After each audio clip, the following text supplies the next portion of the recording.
आज भारत ने रिसर्च की दुनिया में बहुत ही ऐतिहासिक कदम उठाया है। 5 साल पहले जीनोम इंडिया प्रोजेक्ट को स्वीकृत किया गया था।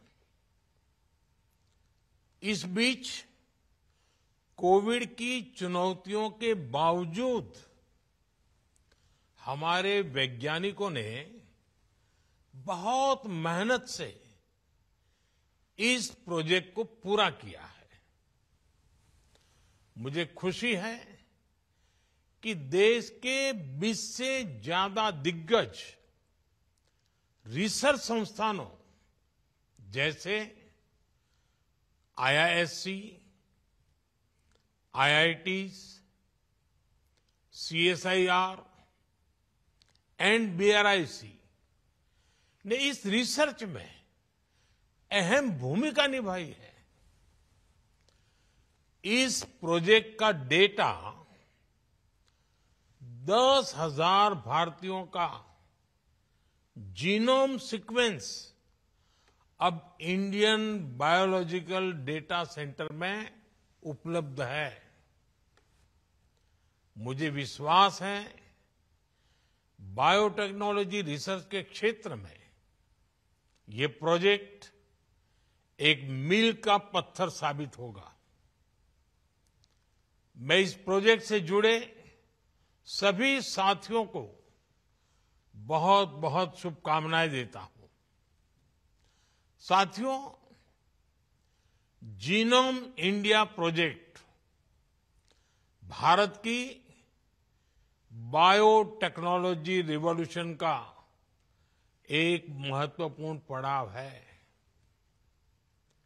मुझे बताया गया है कि इस प्रोजेक्ट की मदद से हम देश में एक डाइवर्स जेनेटिक रिसोर्स बनाने में सफल हुए हैं।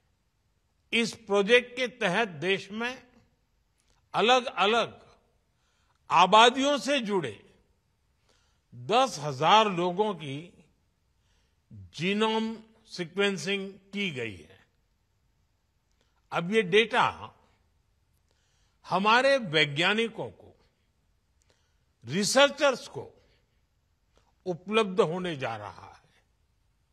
इससे हमारे स्कॉलर्स को, हमारे साइंटिस्ट को भारत का जेनेटिक लैंडस्केप समझने में बहुत बड़ी मदद मिलेगी। इन जानकारियों से देश के नीति निर्धारण और योजनाओं के निर्माण का काम भी आसान होगा। साथियों, आप सभी यहां अपनी फील्ड के एक्सपर्ट्स हैं, बड़े वैज्ञानिक हैं। आप भी जानते हैं भारत की विशालता और भारत की विविधता सिर्फ खान-पान, बोलचाल और भूगोल की ही तक सीमित नहीं है। भारत में रहने वाले लोगों के जो जीन्स हैं, उनमें भी काफी विविधता है। ऐसे में बीमारियों का नेचर भी स्वाभाविक रूप से विविधता से भरा हुआ है। इसलिए कौन से व्यक्ति को किस प्रकार की दवा फायदा देगी, ये जानना बहुत आवश्यक है। इसके लिए देशवासियों की जेनेटिक आइडेंटिटी, उसका पता होना जरूरी है। अब जैसे हमारे आदिवासी समाज में सिकल सेल एनीमिया की बीमारी एक बहुत बड़ा संकट है। इससे निपटने के लिए हमने नेशनल मिशन चलाया है, लेकिन इसमें भी चुनौतियां कम नहीं है। संभव है कि सिकल सेल की जो समस्या किसी एक क्षेत्र में हमारे आदिवासी समाज में हो, वो दूसरे क्षेत्र के आदिवासी समाज में ना भी हो, वहां दूसरे प्रकार का हो। इन सारी बातों का पक्का पता हमें तब चलेगा जब एक कंप्लीट जेनेटिक स्टडी हमारे पास होगी। भारतीय आबादी के अनूठे जीनोमिक पैटर्न्स को समझने में इससे मदद मिलेगी और तभी हम किसी खास ग्रुप की विशेष परेशानी के लिए वैसे ही विशेष सॉल्यूशन या फिर प्रभावी दवाएं तैयार कर सकते हैं। मैंने सिकल सेल का उदाहरण दिया है, लेकिन ये इतने तक सीमित नहीं है। ये तो मैंने एक उदाहरण के लिए बताया।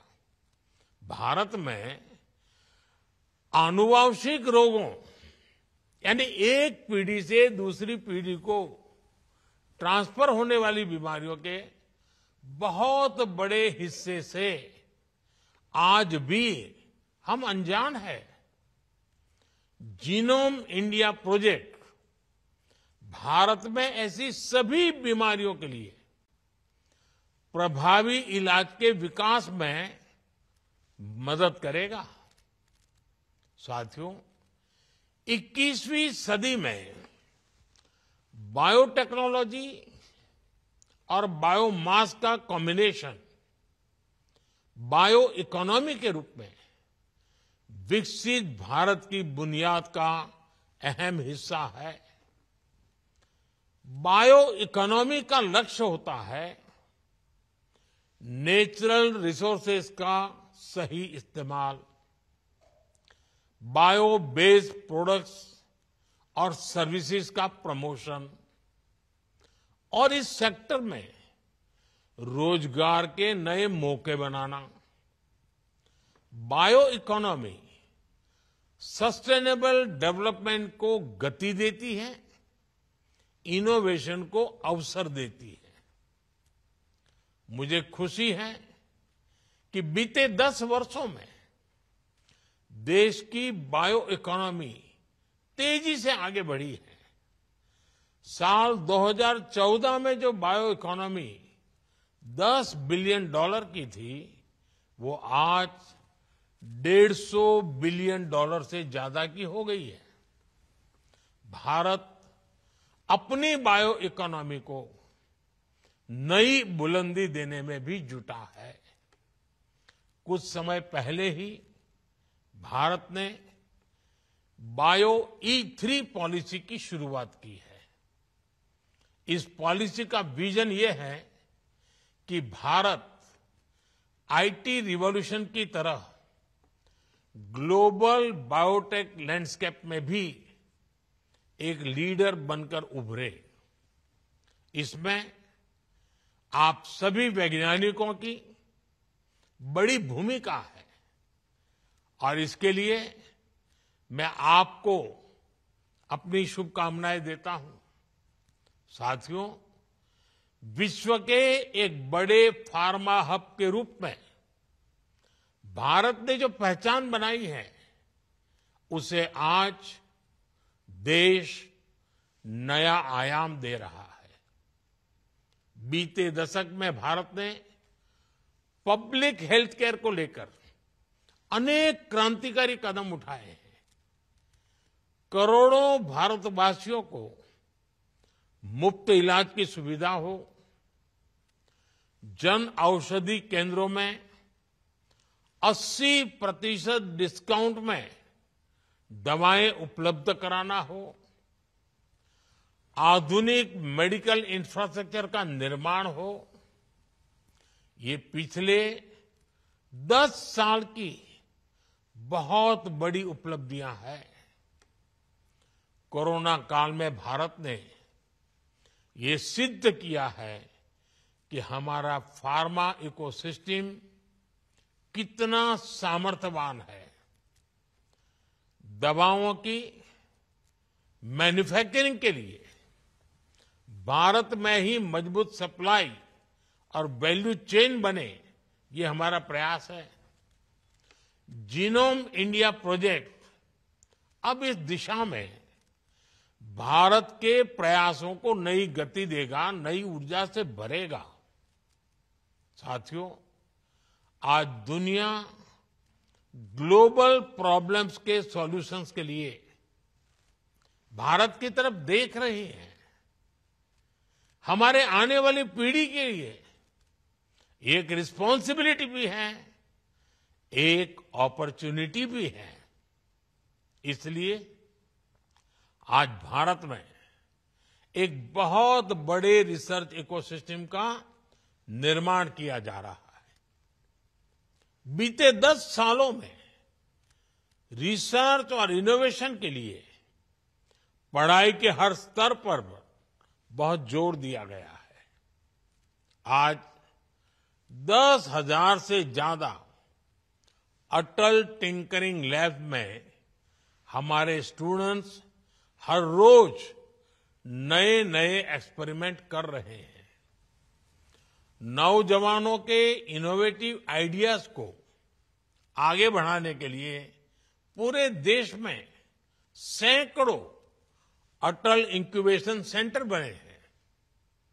पीएचडी के दौरान रिसर्च के लिए पीएम रिसर्च फेलोशिप स्कीम भी चलाई जा रही है।